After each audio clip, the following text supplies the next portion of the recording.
Joining us right now is that center fielder who's batting sixth in the lineup tonight. He is Stevie Wilkerson. How are you, Stevie?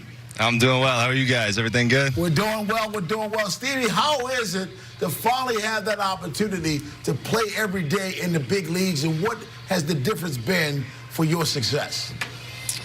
Yeah, I think, just getting some playing time up here, getting some consecutive starts and some back-to-back playing time days. I'm starting to feel a little more settled, and the anxiousness and the nerves are starting to settle a little bit. And I'm starting to lay off pitches that maybe I was getting jumpy at and getting myself into bad counts before. But I'm just trying to settle in and trying to put my best foot forward every day. Steve, how have analytics helped you either defensively or offensively at the plate?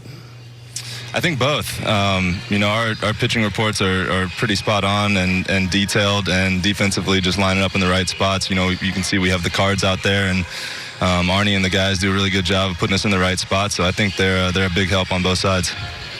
Stevie, you've got this year so far at the big league level, you've got a similar amount of games, similar amount of plate appearances, at-bats as last year. Clearly, offensively, it just never really kind of got it going last year. This year, getting a chance to play every day, how much does that mean to a player, and in particular you, to know that you're in a position now where you may go 0 for 3, you might strike out 3 times, but you're pretty sure you come to the ballpark, you're actually going to be in the lineup again?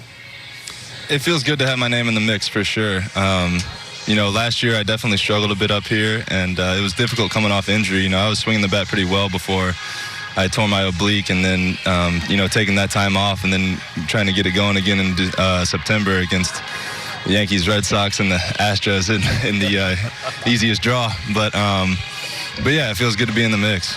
Hey, come on, Stevie. You know the cliche, they put their pants on the same way you do, right? But playing center field, you haven't done that in the big leagues.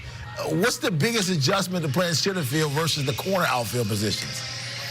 I think really the communication aspect is the biggest. I feel decently comfortable out there, actually, and when the ball's up in the air and it's my way and it's my ball, then I never really have a problem going to catch it. But some of the times when they're in the alleys and me and the guys are, it's a work in progress with my communication more so than theirs, because those guys have a little more experience out there. But I think the more we play together, the better we'll get at it, and the better we'll communicate with each other and know who's going for the ball, know who's backing up, and just other than that, really cleaning up my routes in center. I think I can get better at a few different things out there, and I plan on doing that. Stevie, you were drafted out of high school by the Boston Red Sox, and you decided to go to Clemson instead. How big a decision was that? What went into that decision? Yeah, it was a huge decision. I got drafted. That was a pretty decent pick out of high school, and actually the Red Sox hitting coach Tim Hires was the scout that drafted me. So it's really cool to see him up here yesterday for the first time and get to talk to him for a little bit. But I wouldn't have changed a thing. I really enjoyed my time at Clemson. I still stay in touch. I actually spoke with someone from there today, and we have great relationships. And I love my time there, and I love going back there in the off season for a football game or two.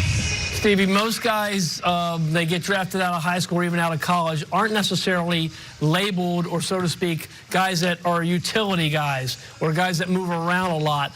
So at what point in time was it that the Orioles started saying, hey, we need you to do this, or we want you to do that? And by doing that, did they ever say that, hey, we think this gets you to the big leagues quicker? Or was it just something that, like, the emergency type of situation, hey, this guy's out for a while, so now we need you to go to the outfield, or we need you to do this or that or whatever? Yeah, it was more so the latter, actually. When I was in AA in 2017, I think, I was playing second, and we had a third baseman go down, and just the way it was kind of it shook out, I was, I guess they believed in my athleticism enough to move me over there and just see what happens. And I held my own at third, and then we had another injury in the outfield, and I went out in the outfield, got some reps there, and it kind of just took off from there. And I definitely do think that that played a big part in me getting up here. What's the biggest adjustment from the bigs to even AAA? I think more so than anything, it's just slowing the game down. The game speeds up here, and I don't think you do yourself any help when you're you're anxious naturally. But I think with time, just slowing the game down up here is more difficult to do than at the AAA level. Well, Stevie, I'm a University of South Carolina football season ticket holder since 1994. So I'm going to end this interview right now with this Clemson talk. How's that? Go Tigers, baby. Thanks a lot, Stevie. Good luck tonight at Beyond, Appreciate man. it. Thank you guys for having me. Thank you very much.